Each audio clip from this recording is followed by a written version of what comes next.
যেটাকে তখনকার বিজ্ঞান বলা যেত, সেটার সর্বোচ্চ শিখরে যখন তারা পৌঁছে গেছে, তারা যখন অনেক চমক তাদের হাতে চলে আসে, অনেক কিছুই যখন তারা করতে পারে, তখন তারা মনে করলো সৃষ্টিকর্তা আবার কি, আমরাই তো সব পারি, আমরা কি না পারি। ভূমিকম্প দিয়ে তাদেরকে শেষ করে দেওয়া হয়েছে, কাউকে কাউকে মহানিনাদ দিয়ে শেষ করা হয়েছে, এক বিকট আওয়াজে তারা শেষ হয়ে গেছে। মুহূর্তের মধ্যে সব মৃত লাশ হয়ে যার যার বাসা বাড়িতে যে যেখানে ছিল সেখানে ধ্বংস হয়েছে। কওমে সামুদের ধ্বংসাবশেষ এবং তাদের সেই এলাকা এবং নগরী এখনো কিছুটা জর্ডানের পেট্রায় আর কিছুটা সৌদি আরবের মাদায়েন সালেহ এলাকাতে আছে। কোরআনে যে মাদায়েন সালেহের কথা বলেছে এখনো আছে। আমরা যারা ভূমিকম্প অনুভব করেছি, আমরা যারা খুব বেশি সন্ত্রস্ত হয়েছি, আমরা যারা খুব বেশি ভয় পেয়ে গেছি, আমাদের জন্য আল্লাহ রাব্বুল আলামিন এই ভয় পাওয়া এটার উদ্দেশ্যে এটি পাঠাননি। আল্লাহর উদ্দেশ্য হলো আমরা যেন আল্লাহর সামনে দাঁড়াতে হবে, কিয়ামত আসবে এবং জীবনের সব হিসাব দিতে হবে, সে বিষয়ে যেন আমরা সতর্ক হই। আল্লাহ সুবহানাহু ওয়া তাআলা যত আয়াত পৃথিবীতে পাঠান, যত নিদর্শন আল্লাহ তাআলা পাঠিয়ে থাকেন, এর মধ্যে থেকে অন্যতম একটা নিদর্শন, অন্যতম একটা সতর্কীকরণের বার্তা হলো ভূমিকম্প। যে ভূমিকম্প পৃথিবীর শুরু থেকে আজও পর্যন্ত বিভিন্ন সময়, বিভিন্ন ভাবে, বিভিন্ন মাত্রায়, বিভিন্ন জায়গায় হয়েছে, হচ্ছে এবং কিয়ামত পর্যন্ত হতে থাকবে। কোরআনে কারিমে আল্লাহ রাব্বুল আলামিন ভূমিকম্প সম্পর্কে বহুবার বিভিন্ন জায়গায় বিভিন্ন আয়াতে উল্লেখ করেছেন। আমরা যদি ভূমিকম্পের সবচেয়ে ভয়াবহ রূপ সম্পর্কে জানতে চাই, যেটা হয়তো আজকের পৃথিবী যেভাবে ভূমিকম্পের মাত্রা মাপতে পারছে, সেই ভাবে সে তখন মাত্রা আর মাপার সুযোগও মানুষ পাবে না।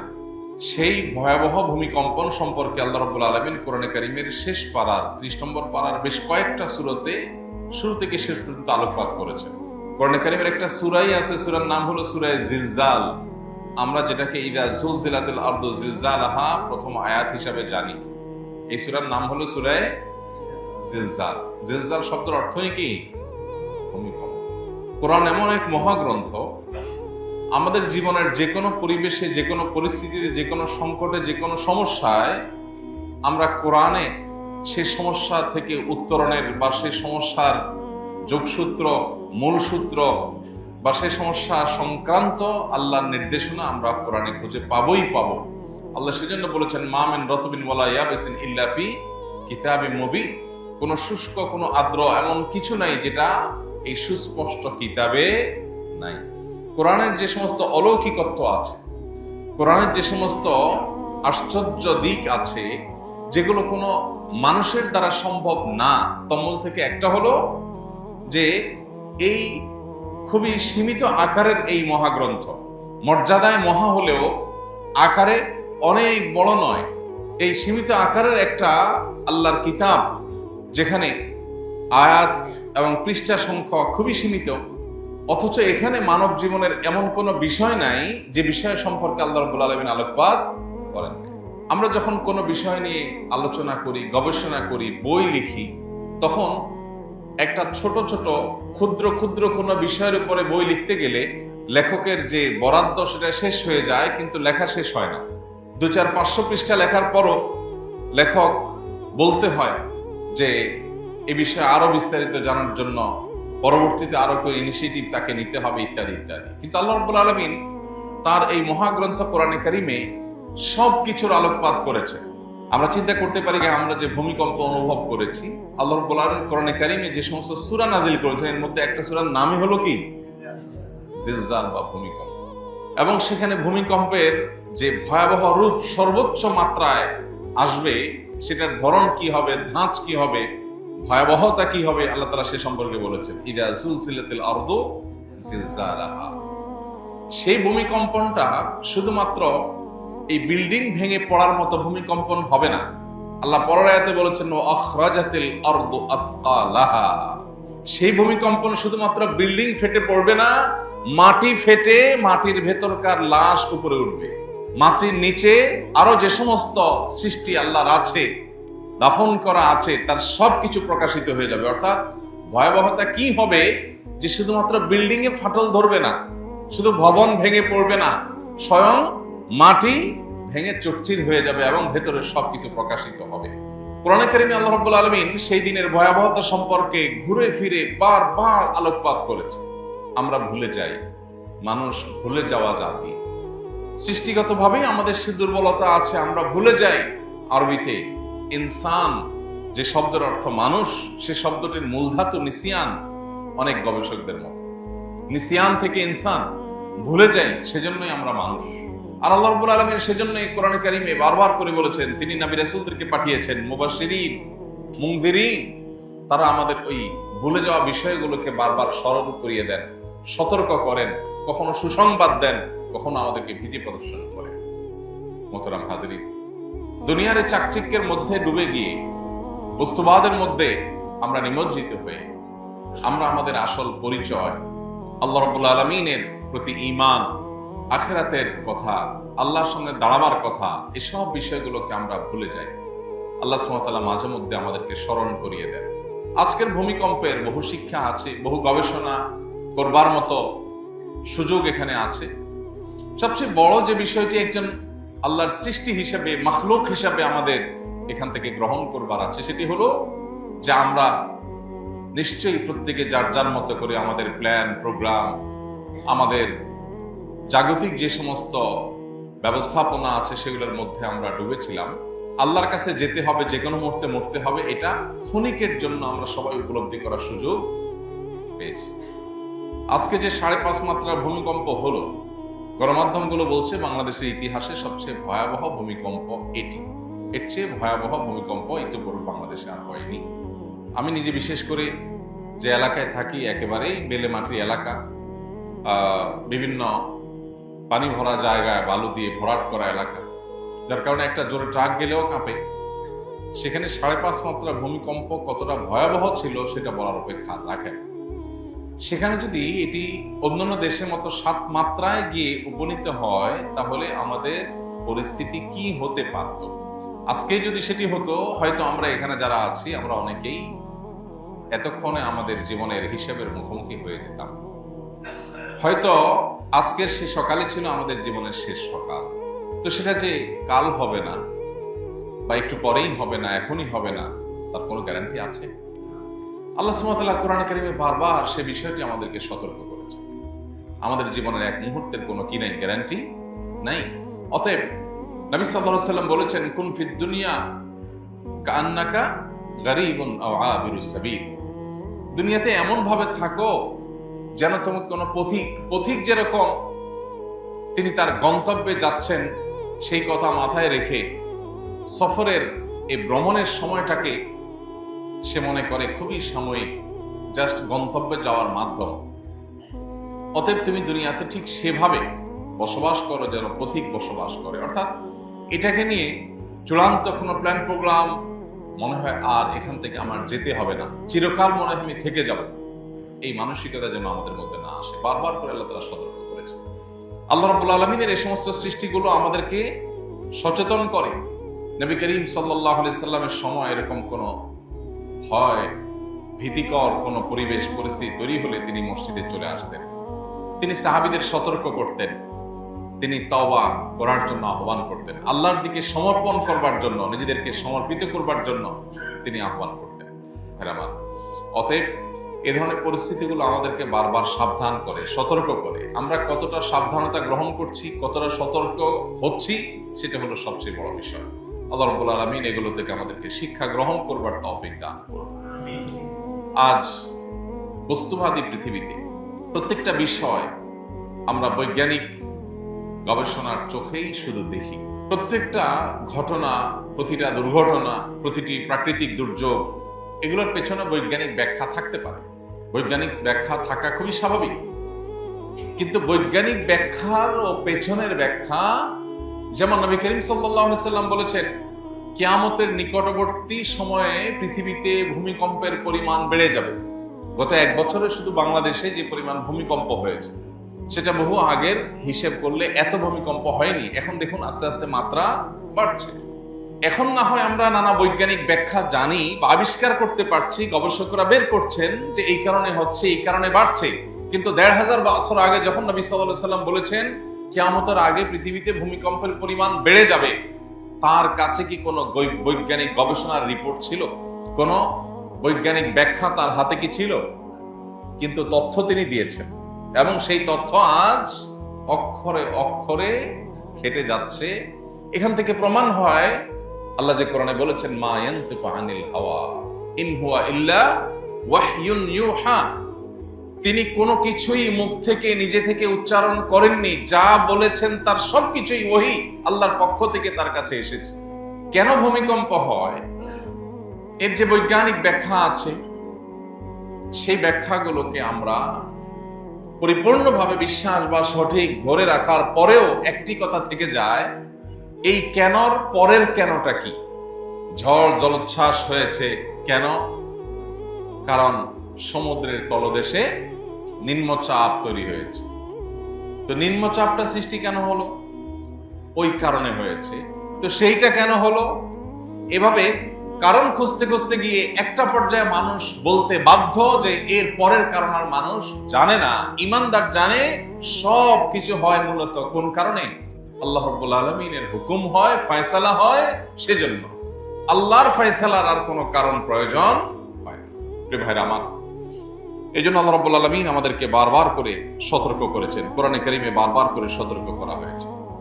আজকের এই ভূমিকম্প থেকে আমাদের শিক্ষণীয় বিষয় হলো যে এই ভূমিকম্প আল্লাহ রাব্বুল আলামিনের সতর্কীকরণ, আল্লাহ তাআলা সতর্কীকরণ, যেটা আল্লাহ তাআলা কোরআনে কারীমে বলেছেন, ওমা নুরসিলু বিল আয়াতি ইল্লা তাখবীফা, আমি যত নিদর্শন পাঠাই এই সবগুলোই তোমাদেরকে সতর্ক করবার জন্য পাঠাই। অতএব আজ আমরা যারা ভূমিকম্প অনুভব করেছি, আমরা যারা খুব বেশি সন্ত্রস্ত হয়েছি, আমরা যারা খুব বেশি ভয় পেয়ে গেছি, আমাদের জন্য আল্লাহ রাব্বুল আলামিন এই ভয় পাওয়া এটার উদ্দেশ্যে এটি পাঠাননি।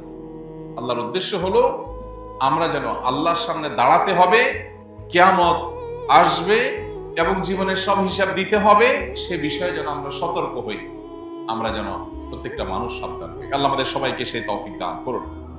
প্রিয় ভাইরা আমার, তাহলে ভূমিকম্প কেন হয় সেটার বৈজ্ঞানিক ব্যাখ্যা যাই থাকুক না কেন, এর আসল কারণ যেটা পৃথিবীর কোনো গবেষণা, যেটা কোনো বিজ্ঞান, যেটা কোনো রিসার্চ কখনো মানুষকে বলতে পারবে না, একমাত্র জানার উপায় হলো ওহী এবং নবী এবং রাসূলদের মাধ্যমে। সেটা হলো যে সব কিছু, একটা গাছের পাতাও যদি নড়ে সেটিও আল্লাহ রাব্বুল আলামিনের জ্ঞাতসারে হয়, আল্লাহর নিয়ন্ত্রণে থাকে, আল্লাহর নির্ধারণের আলোকেই হয়ে থাকে। অতএব একজন ঈমানদার হিসাবে আমাদের এই বিশ্বাসের জায়গাকে অত্যন্ত পরিষ্কার করতে হবে, অত্যন্ত ক্লিয়ার করতে হবে যে সব কিছু মূলত হয় কোন কারণে? আল্লাহ রাব্বুল আলামিনের ফয়সালার কারণে। আজ বিশেষ করে তথ্য প্রযুক্তির উন্নতির এই সময়টাতে আমাদের অজান্তে আমাদের ঈমানগুলো ঠুনকো হয়ে যাচ্ছে। আমরা যে কোনো ঘটনার পর আল্লাহ রাব্বুল আলামিনের প্রতি বিশ্বাস যে মাত্রা হওয়ার কথা বা আল্লাহর স্মরণ যে পরিমাণ হওয়ার কথা, তার চাইতে জাগতিক নানা কারণ, নানা ব্যাখ্যা, বিশ্লেষণ, নানা গবেষণা, রিসার্চ, সেগুলো আমাদের মাথায় তার চাইতে বেশি চলে আসে। মোহতারাম হাজরিন, আল্লাহ রাব্বুল আলামিন এই ভূমিকম্পের মাধ্যমে পৃথিবীতে বহু জাতিকে বহুবার বার্তা দিয়েছেন, আর অনেক জাতিকে আল্লাহ তাআলা ধ্বংস করেছেন।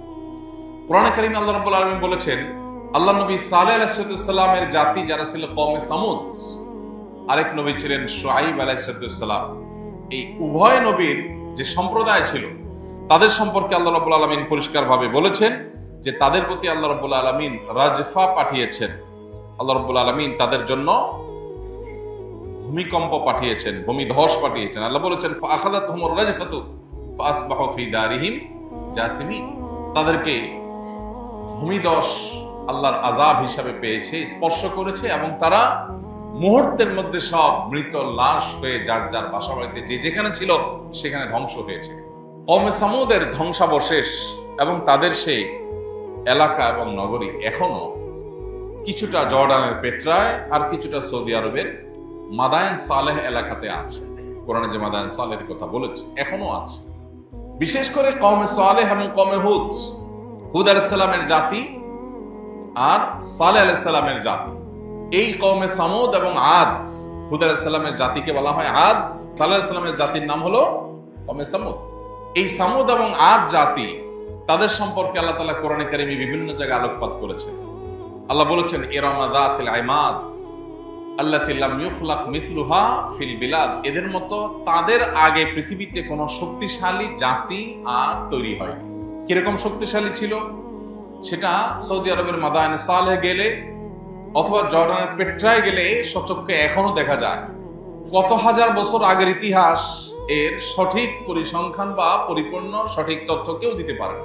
তবে এটুকু নিশ্চিত যে তারা আমবাতিরও আগে পৃথিবীতে ছিল। নাপ্তি যাদেরকে বলা হয়, নাপ্তিদেরও আগে ছিল। বহু বছর আরবিতে আমবাতি বলা হয়। এই নাপ্তিরা, তাদের কবর এখন পাওয়া যায় বিভিন্ন শিলালিপি থেকে দেখা যায় যে নাপ্তিদের কবর আছে এখন এই জায়গাগুলোতে যেগুলো আজ সামুদের এলাকা ছিল। কোরআনে যে মাদায়েন সালেহ বলেছে, তার মানে মাদায়েন সালেহে আগের যারা ধ্বংস হয়েছে তাদের পরে নাপ্তিরা বসবাস করেছে, সেটুকু শুধুমাত্র এখন পাওয়া যায়। যে নাপ্তিরা খ্রিস্টপূর্ব সময়ে পৃথিবীতে এসেছে, তাদেরও কত হাজার বছর আগে এসেছে আজ সামুদ একমাত্র আল্লাহ ভালো জানে। কিন্তু কোরআন সেই ইতিহাস উল্লেখ করেছে। আল্লাহ বলেছেন যে তাদের যে শিল্প ছিল, তাদের যে সক্ষমতা ছিল, নির্মাণ কৌশল এবং অসীম শক্তি ছিল, সেটা দিয়ে তারা পাথর কেটে কেটে শহর নির্মাণ করত।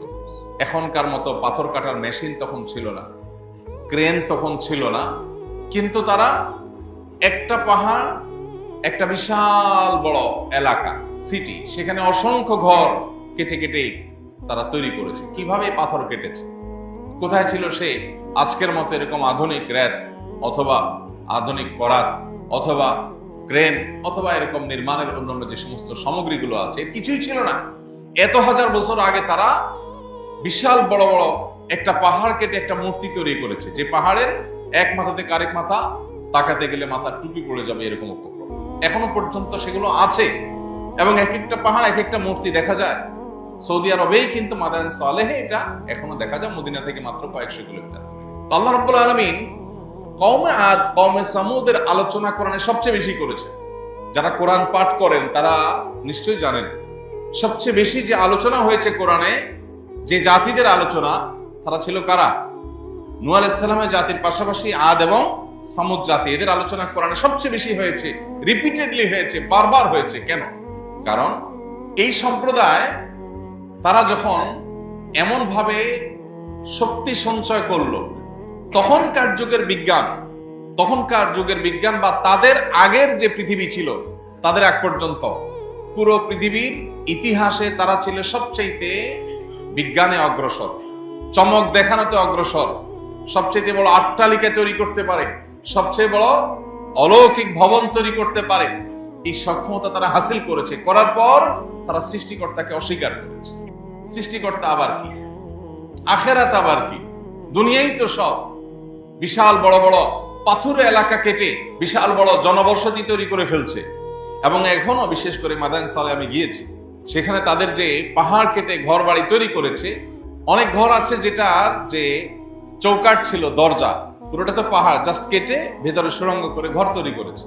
ওই চৌকাঠে এখন বড় কোনো মই ছাড়া উঠাও সম্ভব না, এত উপরে তারা খোদাই করে তারপরে ভেতরে অত্যন্ত সুরম্য ঘর তৈরি করেছে। এবং একটা পাহাড় দেখা যাচ্ছে, একটা সাপের আকৃতি, একটা মূর্তির আকৃতি, এক একটার আকৃতি। এই বিশাল বড় পাহাড়, এটা পুরাটাকে কিভাবে একটা মূর্তির আকৃতিতে তৈরি করা গেছে, খোদাই করে করে করে, কিভাবে সম্ভব? আধুনিক যুগেও এর অনেক কিছু মানুষ কল্পনা করতে পারে না, যেটা তারা এত হাজার বছর আগে করেছে। তখনকার সময়ে যেটাকে তখনকার বিজ্ঞান বলা যেত, সেটার সর্বোচ্চ শিখরে যখন তারা পৌঁছে গেছে, তারা যখন অনেক চমক তাদের হাতে চলে আসে, অনেক কিছুই যখন তারা করতে পারে, তখন তারা মনে করলো সৃষ্টিকর্তা আবার কি, আমরাই তো সব পারি, আমরা কি না পারি? আল্লাহ রাব্বুল আলামিন নবী পাঠিয়েছেন, কারণ আল্লাহ তাআলা কোরআনে কারীমে বলেছেন, আল্লাহ তাআলা কোন জাতিকে ধ্বংস করেন না যতক্ষণ পর্যন্ত তাদের মধ্যে রাসূল না পাঠান, এবং ততক্ষণ পর্যন্ত আল্লাহ ধ্বংস করেন না যদি মানুষ ইস্তেগফারে রত থাকে, ভুল বুঝে মানুষ ফিরে আসে, তাহলে তাদেরকে আল্লাহ ধ্বংস করেন না। এই জন্য আল্লাহ রাব্বুল আলামিন তাদের মধ্যে রাসূল পাঠিয়েছেন। আল্লাহ নবীরা এসে তাদেরকে বারবার সতর্ক করেছে, নবী পাঠিয়েছেন আল্লাহ তাআলা, সতর্ক করেছেন, তোমরা আল্লাহর